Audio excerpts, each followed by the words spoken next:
जाता है minus infinity से प्लस इंफिनिटी, ठीक। और परिसर भी आपका आएगा, देखो परिसर यानी जितना y अक्ष घेर रहा है, तो y अक्ष पूरा घेर रहा है, तो परिसर भी हो रहा आएगा यानी माइनस इंफिनिटी से प्लस इंफिनिटी।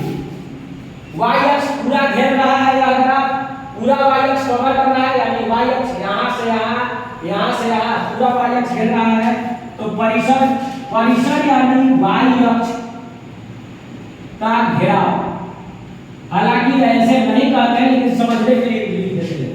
और x अक्ष का घेराव, यह हो गया बाबू प्रांत, यह हो गया क्या बाबू आपका प्रांत हो गया, और परिसर हो गया y अक्ष का घेराव। चलिए यह तो y बराबर x, अच्छा y को ही fx लिखा जाता है, y को ही fx लिख देते हैं लोग, fx बराबर x, y को ही fx लिखते हैं यानी y बराबर ये fx है, fx यानी फलन of x, function of x, यानी x का फलन, f से फंक्शन यानी फलन होता है। यह ग्राफ से आसानी से प्रांत और परिसर हो गया। अब देखिए यह ग्राफ लीनियर यानी एक रेखा में क्या है, वैसा रेखा जो 0 से पास हो रहा है। चलिए यह देखिए आप लोग, अब नया फलन देखते हैं।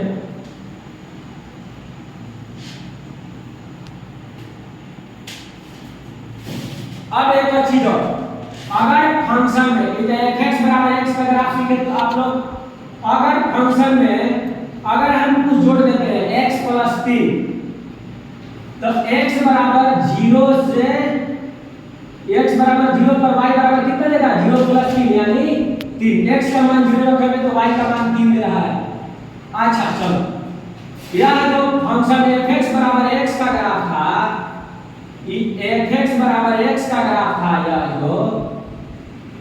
यह तो 0 0 से जा रहा था, fx बराबर x का ग्राफ था, लेकिन हम fx में x प्लस 3 रख दिए।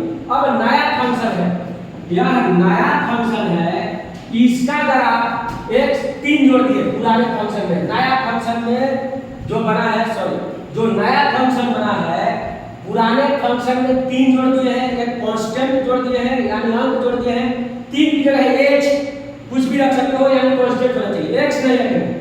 तो चलो देखो जरा, तो बाबू अगर इसमें 0 रखोगे तो y बराबर 3 आ जाएगा, तो यानी x 0 पर y 3 आ जाएगा, यानी ग्राफ आपका यहाँ आ जा रहा है, यानी x 0 पर 0,3 यानी x 0 पर y 3 और y 0 रखेंगे तो x बराबर क्या आ जाएगा, x प्लस 3 बराबर 0, सॉरी अब यह 0 रखना है, y यानी fx 0 रखना है, तो अगर fx 0 रखोगे बाबू तो क्या हो जाएगा x प्लस 3 बराबर में 0, तो क्या हो जाएगा, इसलिए x बराबर में माइनस 3, तो x माइनस 3 हो जाएगा। तो यानी एक बार x 0 रखना है, एक बार fx 0 रखना है, तो ग्राफ हो जाएगा, दो बिंदु से ग्राफ मिल जाएगा। और ग्राफ में हमेशा रखना नहीं है, केवल ग्राफ का नियम याद करना है। देखिए यह ग्राफ x था और यही ग्राफ 0 से जा रहा था, x वाला या 0 से जा रहा था, यह ग्राफ fx बराबर x, यही ग्राफ fx बराबर x प्लस 3 आ गया, यानी ग्राफ 3 यूनिट ऊपर शिफ्ट हुआ है, यानी 3 आगे शिफ्ट हुआ है, क्योंकि प्लस 3 है, 3 ऊपर शिफ्ट होगा y में और ऐसे जाएगा और x में पीछे शिफ्ट होगा। जैसे इसको उठा करके अब 3 यूनिट यहाँ रखोगे तो यही ग्राफ शिफ्ट हो जाएगा, यह ग्राफ ऊपर की ओर शिफ्ट हुआ है कितना 3 यूनिट, क्योंकि यह इसमें 3 जुड़े हो।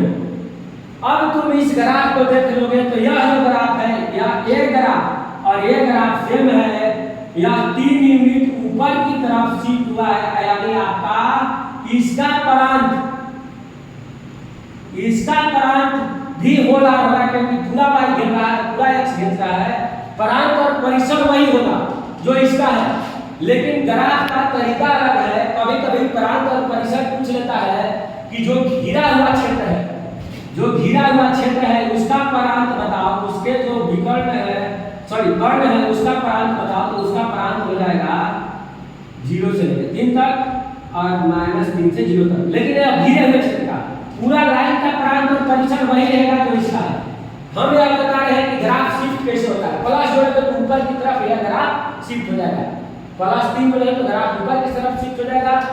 और अगर इसको देख करके आप लोग -3 का ग्राफ बना सकते हैं, बिल्कुल यही ग्राफ अब कहां शिफ्ट हो जाएगा बाबू, नीचे की तरफ माइनस शिफ्ट हो जाएगा। यह है y बराबर x का ग्राफ और यह है y बराबर x - 3 का ग्राफ। यह नीचे की तरफ शिफ्ट हो जाएगा 3 यूनिट, यानी यह हो जाएगा 3,0 और यह हो जाएगा 0, क्योंकि y माइनस में होता है, y अक्ष पर x वाला 0 होता है, x अक्ष पर y वाला 0 होता है। यानी आप लोग ग्राफ शिफ्ट करना जान गए, बिल्कुल आप लोग जान गए होंगे। चलिए, और x - 3 है तो 3 यूनिट नीचे शिफ्ट हो जाएगा ग्राफ। यह ग्राफ इकोनॉमिक्स के जो बच्चे हैं, इकोनॉमिक्स में भी काम आता है, तो मान की बात करेगा तब। हालांकि मैथ वाले बच्चों को इकोनॉमिक्स पढ़ना नहीं है, तो यह मैथ में ही फंक्शन में ही काम आएगा। ठीक।